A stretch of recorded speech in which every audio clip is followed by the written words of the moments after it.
Now you have to find number of elements in A cross B.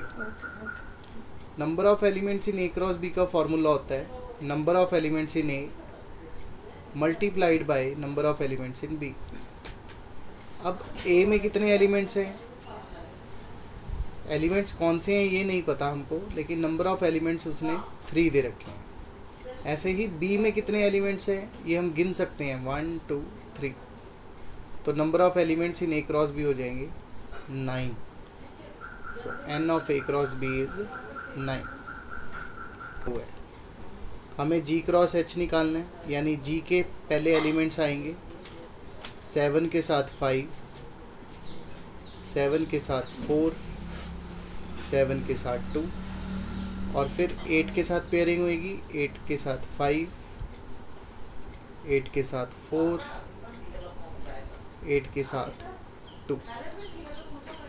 So this is G cross H. और H cross G कैसे निकालेंगे, अब H के elements पहले आएंगे, यानी 5 के साथ 7, 5 के साथ 8,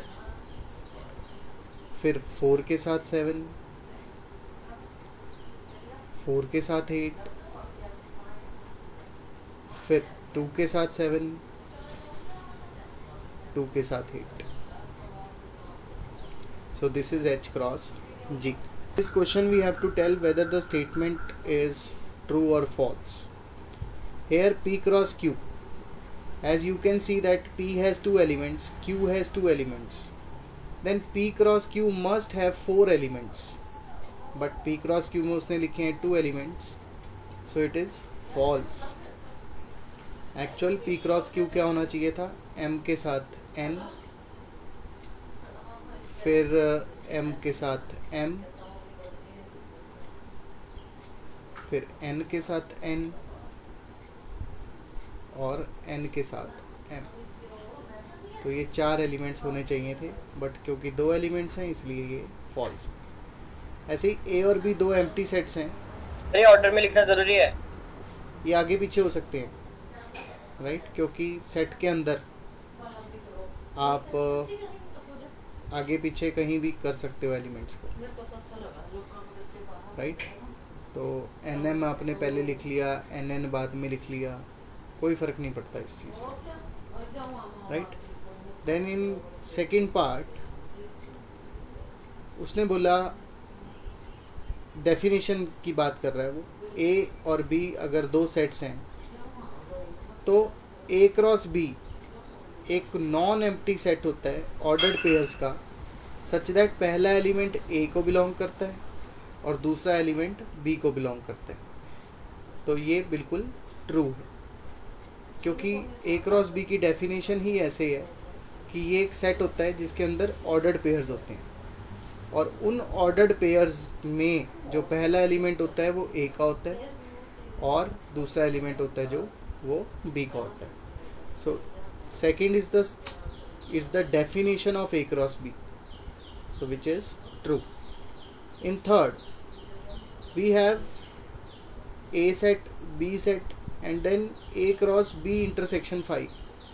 सबसे पहले तो B intersection phi किसी भी सेट का कॉमन नल सेट के साथ हमेशा फाई ही आएगा, क्योंकि बी सेट में एलिमेंट्स हो सकते हैं, फाई में तो कोई एलिमेंट है ही नहीं, इसलिए कॉमन इन दोनों का फाई आएगा. अब ए का क्रॉस फाई के साथ, अब ए सेट है 1 2, फाई सेट है खाली, तो कार्टेशियन प्रोडक्ट नहीं निकल सकता क्योंकि एसोसिएशन ही नहीं हो रही. तो ए क्रॉस फाई भी कितना आ गया 5, तो ये फाई था, फिर ए क्रॉस फाई ये भी फाई आ गया. So hence this statement is also true. So first is false, second is true, third is also true. In fifth we have a as -1, 1. So let's write A once more, because we have been asked in 5th question the value of A cross A cross A. So first calculating A cross A. So A cross A will be having 4 elements. Which 4 elements?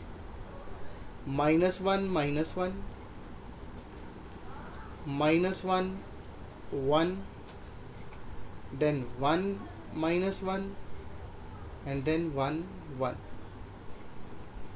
I can show it with the help of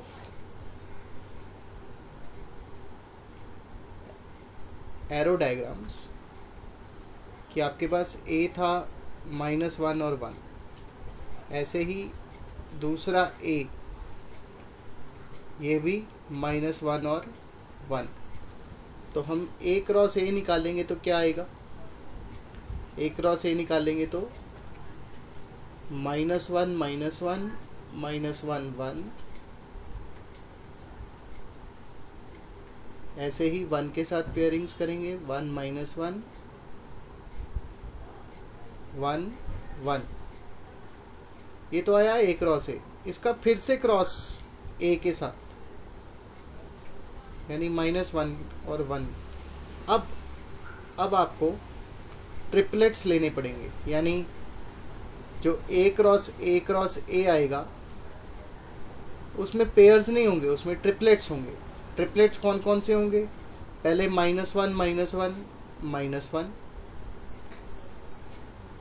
फिर -1, -1, 1, फिर दूसरे elements के साथ associations, -1, 1, -1 and -1, 1, 1.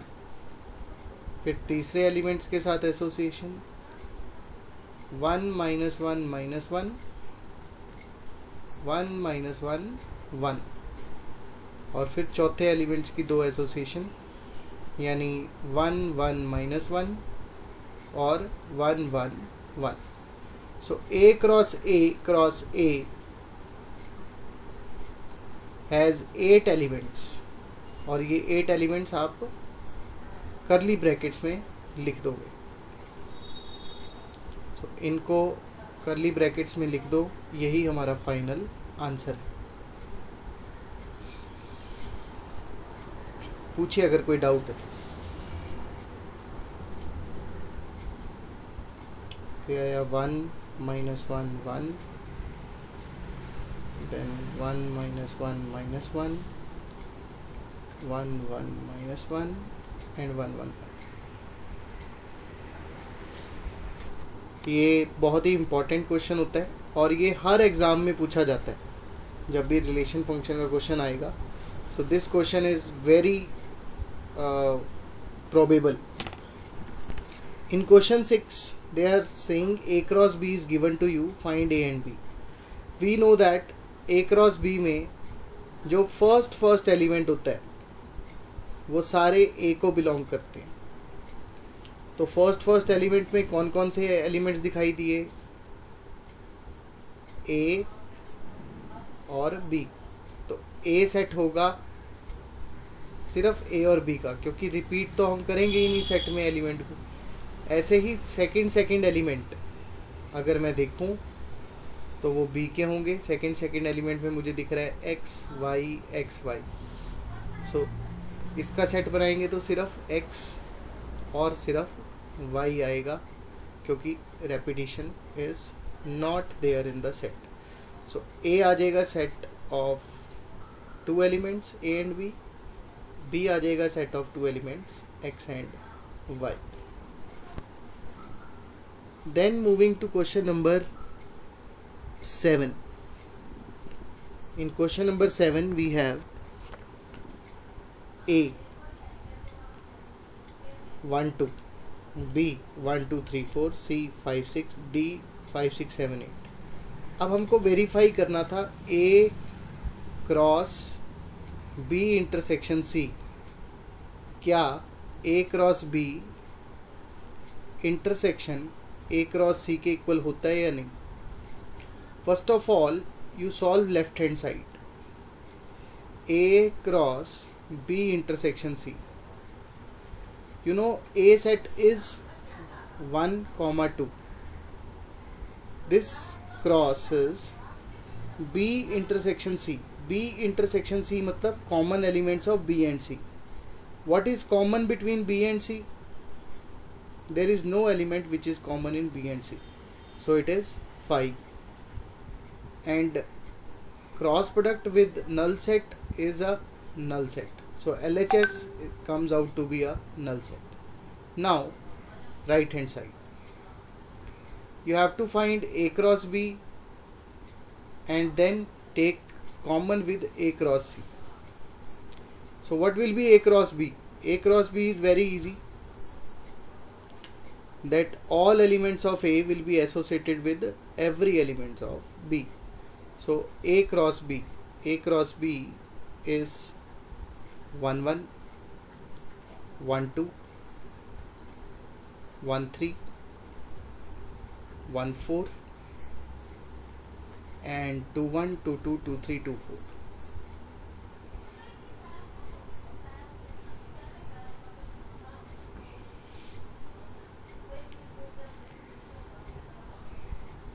This is A cross B.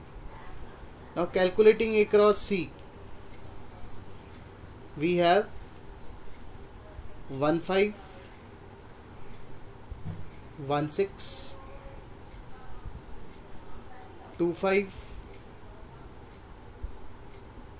2 6. Now calculating A cross B intersection A cross C. What elements are common in these two sets? There is no element which is common, so this comes out to be 5. So RHS also is 5, LHS also is 5, hence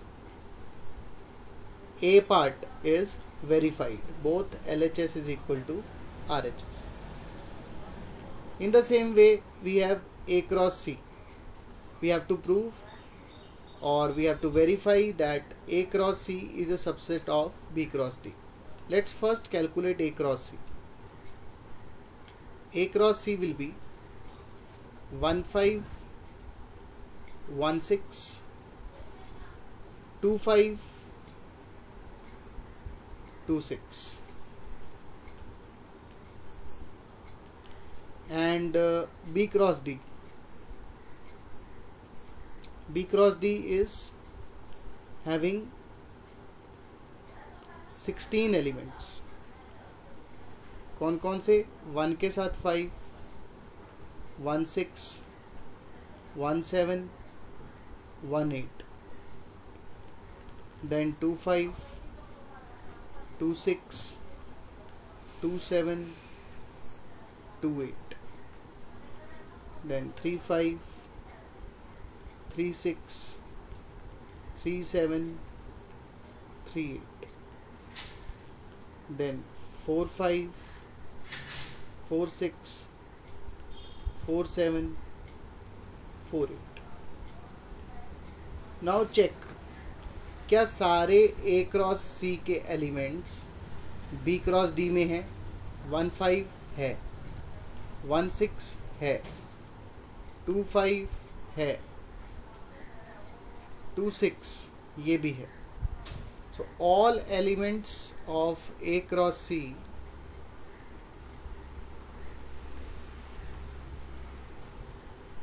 belong to B cross D. तो जब भी एक elements के, एक set के सारे elements किसी दूसरे सेट में हो जाएं तो हम उसको सबसेट बोलते हैं. तो hence A cross C is a subset of B cross D. क्यों बनाए ये सबसेट? क्योंकि A cross C के सारे एलिमेंट्स B cross D में प्रेजेंट हैं. फॉर क्वेश्चन 8 हमें दिया गया है, A दिया है 1 2, B दिया गया है 3 4, और उन्होंने हमसे पूछा है how many subsets are there in A cross B, and we have to list the subsets also. So finding the subsets of A cross B, उससे पहले हम A cross B he calculate कर लेते हैं. ए क्रॉस बी कितना आएगा 1 3 1 4 2 3 2 4। अब सबसे पहले तो नंबर ऑफ सबसेट्स का फॉर्मूला क्या होता है? नंबर ऑफ सबसेट्स का फॉर्मूला होता है 2 की power number of elements in A set.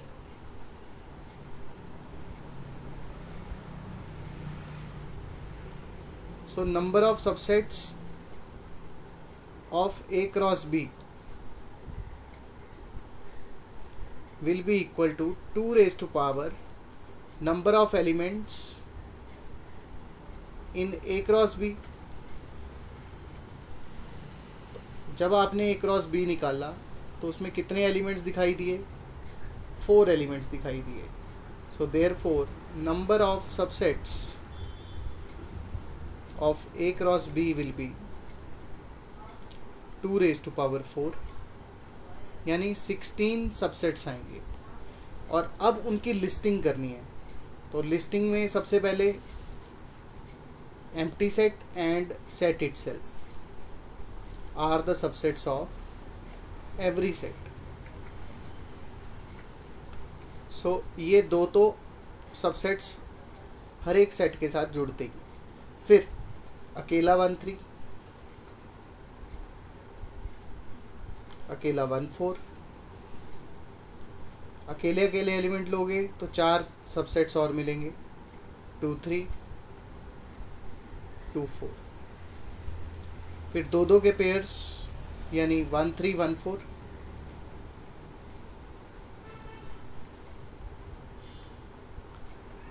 फिर 1 3 2 3,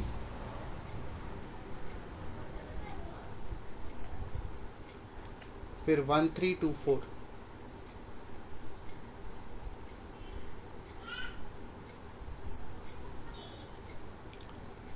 फिर 1 4 के साथ 1 4 2 3,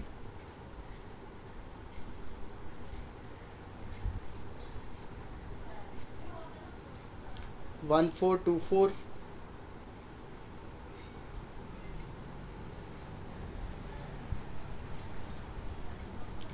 एंड देन 2 3 के साथ 2 3 2 4।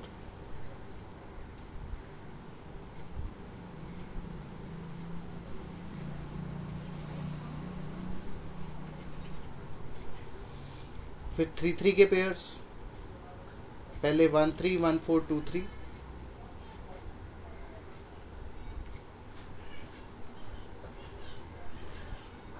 फिर 1 3 1 4 2 4,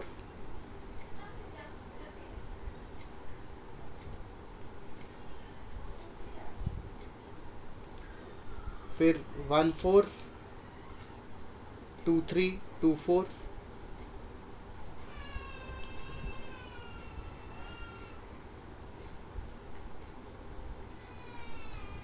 और हम ये भी ले सकते हैं 1 3 2 3 2 4।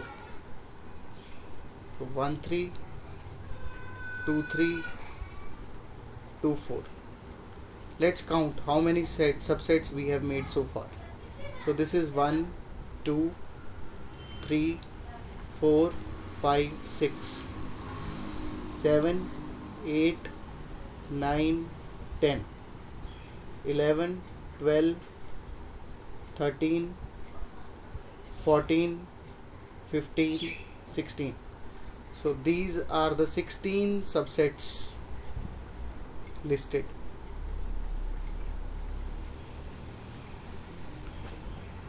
क्वेश्चन 9 में वो कह रहा है number of elements in set A 3 हैं, number of elements in set B 2 हैं। अगर ए क्रॉस बी में आपको दिखाई दे रहा है x1 y2 z1, इसमें और भी एलिमेंट्स हो सकते हैं राइट, बट उसने इन 3 एलिमेंट्स की बात की कि a क्रॉस b में x1 भी है y2 भी है और z1 भी है। तो a और b कैलकुलेट कीजिए where x y z are different elements. Distinct elements का मतलब डिफरेंट एलिमेंट्स। नाउ अगर a क्रॉस b दिया है तो a A is the set of all first elements. So all first elements का मतलब x, यहाँ पे फर्स्ट एलिमेंट x आ रहा है, यहाँ पे y आ रहा है और यहाँ पे z आ रहा है. अब A में और एलिमेंट्स हो सकते हैं? नहीं. क्यों? क्योंकि पहले ही गिवन था n ऑफ A आपको 3 दिया हुआ. सो A में x y z ही आएंगे. ऐसे ही B सेट जब आप कैलकुलेट करते हो तो आपके पास दूसरा एलिमेंट आपने उठाना होता है. तो दूसरे एलिमेंट्स में आ रहा है 1 और 2. एक और बार 1 नहीं लिखेंगे, ये रेपिटेशन हो जाएगी. अब B में भी और सारे एलिमेंट्स आ सकते थे, लेकिन हम नहीं ले सकते और कोई एलिमेंट. क्यों? क्योंकि पहले से ही क्वेश्चन में मेंशन्ड है number of elements in B is 2. सो हमें A और B सेट ढूंढना था. A में 3 एलिमेंट्स थे जो कि x y z आए, और B में 2 एलिमेंट्स थे जो कि 1 और 2 आए. So this is our final answer. In question 10 we have Cartesian product A cross A has 9 elements.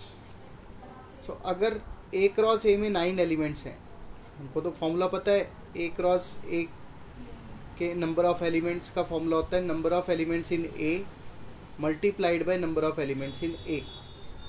तो अगर number of elements in A x हैं, तो x into X is 9. That means X square is 9. That means x is equal to 3. यानी हमारे पास hint हो पता लग गया हमें कि number of elements in A हैं 3.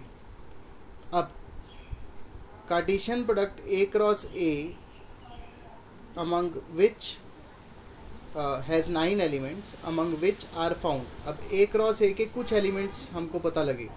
कौन कौन से? एक तो -1 0 और एक 0 1. नाउ हमें पता है पहला एलिमेंट फर्स्ट सेट को बिलोंग करता है. तो मुझे दिखा -1 0. और भी हो सकते हैं क्योंकि A क्रॉस A में 9 एलिमेंट्स हैं. इन्होंने तो सिर्फ हमें 3 बताए, राइट. तो हमें सिर्फ 2 एलिमेंट्स बताए गए हैं, 9 हो सकते हैं. तो A में एक एलिमेंट और हो सकता है. हमें पहले ही पता है कि A में 3 एलिमेंट्स हैं. अच्छा, दूसरा एलिमेंट भी A को ही बिलोंग कर रहा है. तो A में क्या आया? 0 आया और 1 आया. सो ओवरऑल देखा जाए तो तीसरा एलिमेंट मिल गया हमें, क्या? 1. तो A दोनों सेट्स को देखकर ये पता लगा कि A कितना होगा? -1 0 1. क्योंकि -1 और 0 तो पहले ही A में आ गए थे. जब दूसरा A क्रॉस A से दूसरे वाले एलिमेंट्स का सेट बनाया तो 0 तो पहले से ही था, 1 एक्स्ट्रा मिला. तो यानी ये पता लग गया कि तीसरा एलिमेंट 1 है. So what is a relation?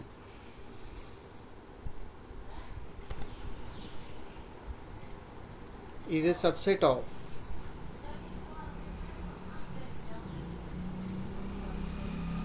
Cartesian product of two sets.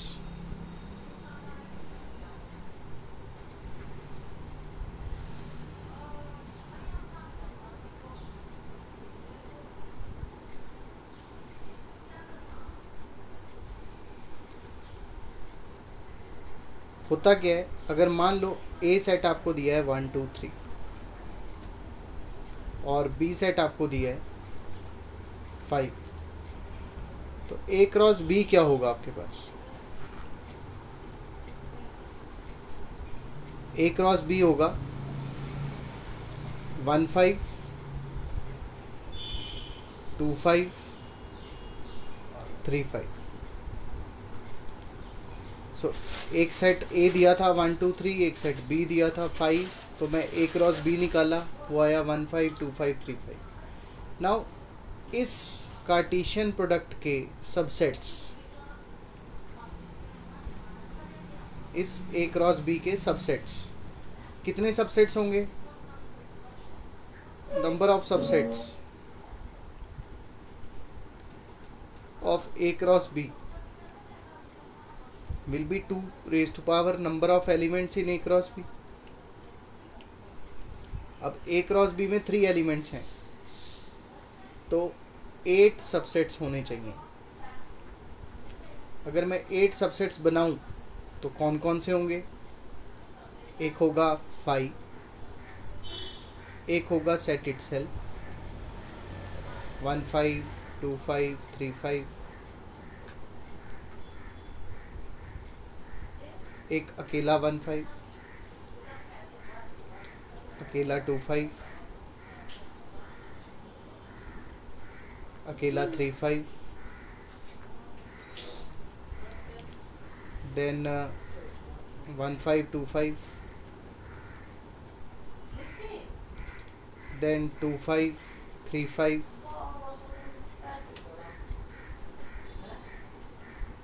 and then 1 5 3 5.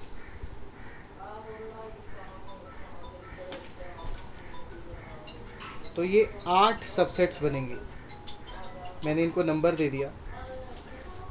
There will be 8 subsets.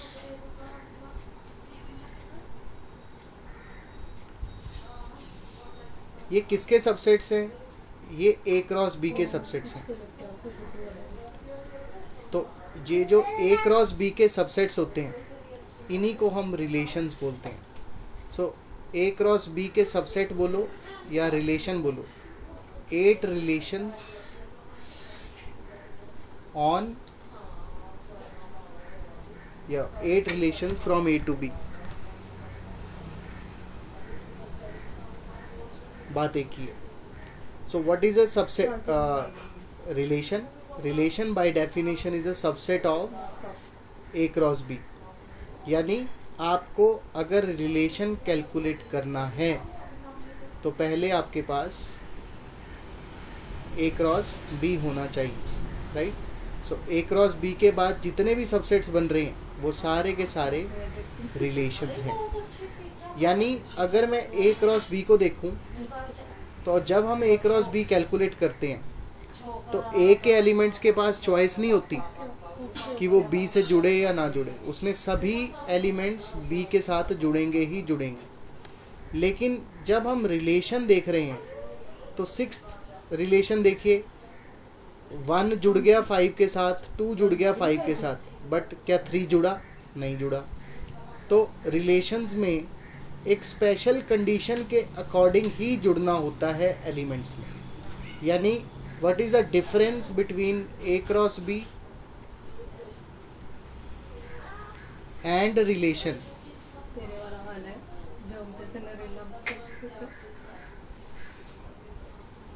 A cross B और रिलेशन में क्या फर्क है?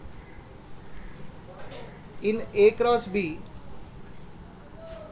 Each element of A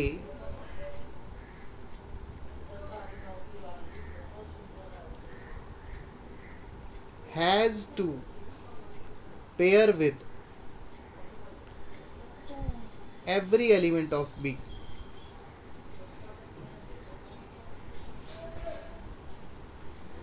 With every element of B.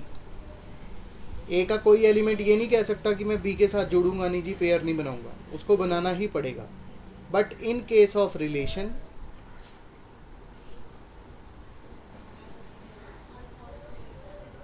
elements pair only according to condition, only according to condition। अब sir condition कहाँ होगी? Condition हमको given होगी क्वेश्चन में।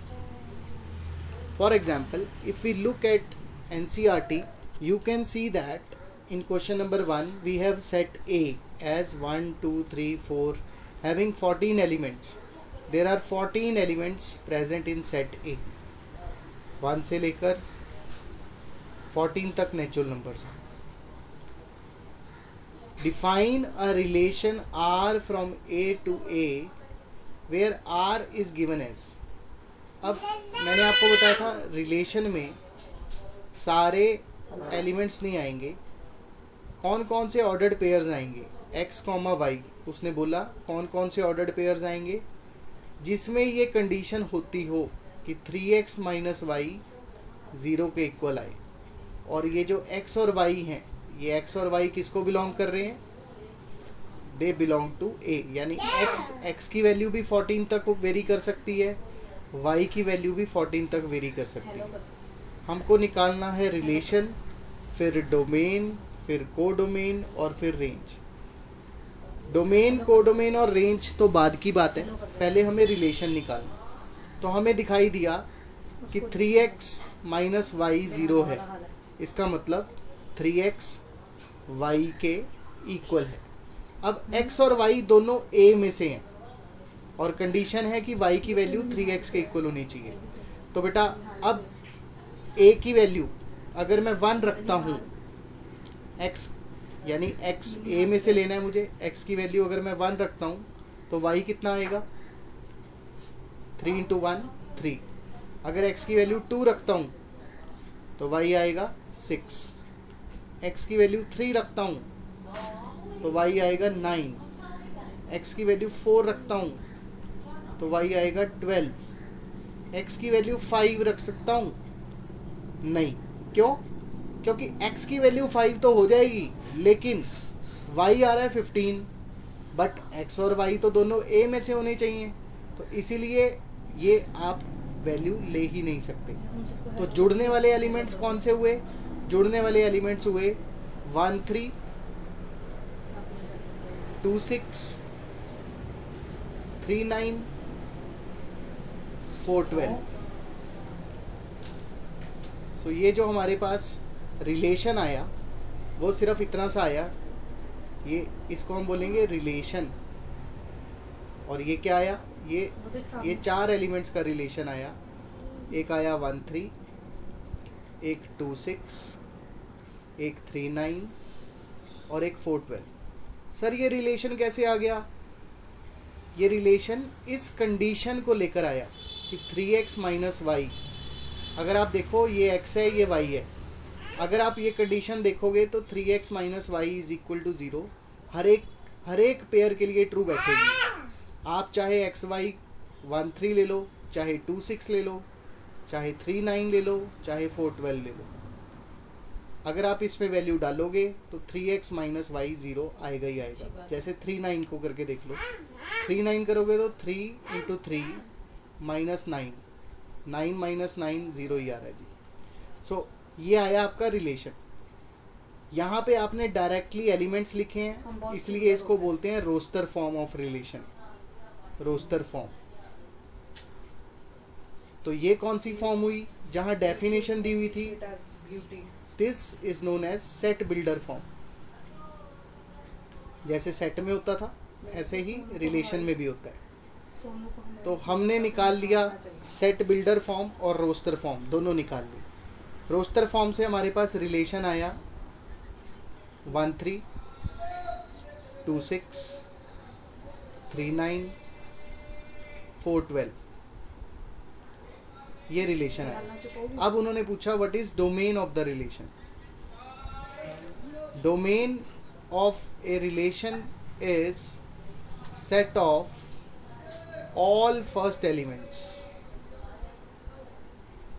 फर्स्ट एलिमेंट्स, तो फर्स्ट एलिमेंट्स कौन कौन से हैं, एक है 1, एक है 2, एक है 3, एक है 4। तो जो भी रिलेशन निकलेगा उसमें से पहला एलिमेंट उठा लीजिए, वो डोमेन बन जाएगी। देन रेंज ऑफ रिलेशन क्या होता है, range of relation is set of all second elements. सारे सेकंड एलिमेंट्स उठा लो और एक सेट बना दो, वो आपका रेंज हो जाएगा। तो 3 6 9 एंड 12 ये आ गया हमारे पास रेंज। अब उन्होंने पूछा है व्हाट इज कोडोमेन। कोडोमेन, अगर A क्रॉस B दिया जाए या रिलेशन A टू B होता तो जो दूसरा सेट है, second set is codomain. Second set is codomain. Very sorry, I have a small child at home, so pardon. So second set is codomain. Second set of इस codomain का मतलब अगर m to n पे relation दिया होता तो n codomain होता, अगर x टू y होता तो y कोडोमेन होता, अगर a टू b होता तो b कोडोमेन होता. पर क्वेश्चन में दिया है a टू a, तो दूसरे नंबर पे a का नाम आ रहा है. So codomain is set a. Set a का मतलब सारे एलिमेंट्स 1 से लेकर 14 तक. So this completes your first question. See in question number 2. Define a relation on set n of natural numbers. Now, basically n to n अगर एक ही set mentioned है, यानी जो दो सेट्स लेने होते हैं दूसरा सेट भी नेचुरल नंबर्स का ही है. रिलेशन आपको दिया गया है क्या, ये आपको सेट बिल्डर फॉर्म दी गई है क्वेश्चन में. एक्स वाई एक ऑर्डर्ड पेयर है सच दैट y की वैल्यू क्या है x प्लस 5 और x is a natural number less than 4. ये बोला उसने x is a natural number less than 4 and y also belongs to natural numbers. Now हम नेचुरल नंबर्स डालने शुरू करेंगे. x की वैल्यू 1 डालेंगे तो y कितना आएगा, x प्लस 5 दिया हुआ है तो 1 प्लस 5 6. तो पहला ऑर्डर्ड पेयर बना 1,6. ऐसे ही x की वैल्यू 2 डालेंगे तो y आएगा 2 प्लस 5 यानी कि 7. फिर x की वैल्यू 3 डली, y आएगा 3 प्लस 5 यानी कि 8. फिर x की वैल्यू 4 डली. क्या डाल सकता हूँ? नहीं. क्यों? क्योंकि सर x 4 से छोटा है, x इज़ लेस देन 4. सो हमें जो ऑर्डर्ड पेयर्स भी मिले वो मिले 1 6 2 7 3 8. So this is the roster form of our relation 1 6 2 7 3 8. अब कोई पूछे इस रिलेशन की डोमेन क्या होगी. डोमेन क्या होता है sir? Set of all first elements यानी 1 2 3. रेंज क्या होगी? Set of all second elements यानी 6 7 8. So this is our range. In question 3 we have set A as 1 2 3 5 and set B is given to you as 4 6 9. अब आपको जो relation बोला गया है, सेट बिल्डर फॉर्म दी गई है, वो है ऐसा ऑर्डर्ड पेयर लेना है जिसमें डिफरेंस बिटवीन x और y, जहाँ आपने x लेना है सिर्फ a में से और y लेना है सिर्फ b में से, इन दोनों का डिफरेंस क्या होना चाहिए? ऑड होना चाहिए. यानी अगर आप x की वैल्यू 1 रखते हो तो y की वैल्यू 4 भी रख सकते हो, 6 भी रख सकते हो, 9 भी रख सकते हो. बट आपको देखना पड़ेगा कि answer odd x minus Y करने से किससे ऑड नंबर आ रहा है, राइट? तो चलिए 1 और 4 का डिफरेंस 3 का होता है, ऑड नंबर है तो 1 4 के साथ पेयर कर जाएगा. ऐसे ही 1 और 6 का डिफरेंस 5 का होता है, ऑड नंबर है, पेयर कर जाएगा. लेकिन 1 और 9 में 8 का डिफरेंस है, ऑड नहीं है, तो 1 9 के साथ पेयर नहीं करेगा. ऐसे ही x की वैल्यू 2 और 4 में इवन डिफरेंस है, 2 और 6 में इवन डिफरेंस है, 2 और 9 में ऑड डिफरेंस है, इसलिए पेयर करेगा. फिर x की वैल्यू 3 रखोगे तो 3 4 के साथ पेयर करेगा, 3 6 के साथ पेयर करेगा, बट 3 9 के साथ पेयर नहीं करेगा. ऐसे ही x की वैल्यू अगर आप 5 रखोगे तो 5 4 के साथ करेगा, 5 6 के साथ करेगा, बट 5 9 के साथ पेयरिंग नहीं करेगा. सो बस सारे एलिमेंट्स के हमने देख लिए जो जो पेयर्स पॉसिबल थे. तो हमारे पास रोस्टर फॉर्म आ जाएगी. Roster form of this relation will be 1 4 1 6 2 9 3 4 3 6 5 4 and 5 6. So this will be the roster form for question number 3. Number 4 में हमसे मांगी क्या? एक रिलेशन हमको दिया हुआ है जिसमें 5 3 के साथ जुड़ा, 6 4 के साथ जुड़ रहा है, और 7 5 के साथ जुड़ रहा है। ये आपको रोस्टर फॉर्म और सेट बिल्डर फॉर्म में लिखना है। सो पहले रोस्टर फॉर्म में लिखते हैं, जस्ट एक सेट बनाकर ऑर्डर्ड पेयर्स की फॉर्म में लिखना है 5 3 6 4 एंड 7 5। अब हमको ढूंढना है कि इसका सेट बिल्डर फॉर्म, यानी इसकी हम क्या डेफिनेशन लिख सकते हैं। सो हर ऑर्डर्ड पेयर में एक बात हो रही है क्या, कि ये जो पहला नंबर है वो दूसरे नंबर से यानी x y से 2 बड़ा है। सो x y का pair such that x is equal to y plus 2, where x belongs to set A, या A की बजाय उन्होंने P सेट दे रखा है, x belongs to P and y belongs to set Q. So this will be the set builder form. And now domain is the set of all first elements, यानी 5 6 7 पहला element. Range is the set of all second elements, यानी 3 4 5 and codomain also. Codomain is the second set, जो दूसरा set होता है, यानी Q is codomain. हालांकि इस क्वेश्चन में पूछा नहीं था, लेकिन हम बता सकते हैं कि कोडोमेन क्या था।